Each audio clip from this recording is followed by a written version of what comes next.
तुम्हाला front end आवडतो की बॅक एंड?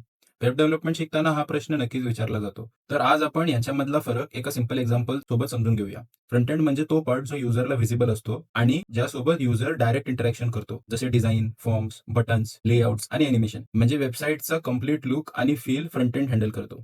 बॅक एंड म्हणजे तो पार्ट जो युजरला व्हिजिबल नसतो, पण वेबसाईटचा लॉजिक, सर्व्हर आणि डेटा हँडल करतो. लॉग इन व्हेरीफाय करणे, डेटा सेव्ह करणे, डेटाबेसमधून डेटा घेऊन येणे, हे सगळे काम बॅकएंड करतो. आता समजा तुम्ही एक वेबसाईटवर लॉग इन करता. ज्या फॉर्ममध्ये तुम्ही तुमचे क्रेडेन्शियल्स एंटर करता, तो फॉर्म एक फ्रंट एंड कॉम्पोनंट असतो. पण जेव्हा तुम्ही लॉग इन बटनवरती क्लिक करता, तेव्हा तुमचे डिटेल्स बॅकएंडकडे जातात.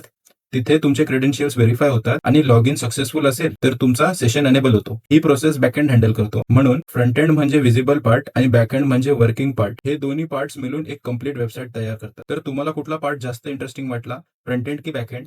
हे कमेंट सेक्शन मध्ये नक्की सांगा. जर तुम्हाला असे रिअल वर्ल्ड टेक कॉन्सेप्ट्स मराठीत शिकायचे असतील तर लॉजिक हब कोर्सला फॉलो करा आणि लॉजिक हब यूटीला सबस्क्राईब करा.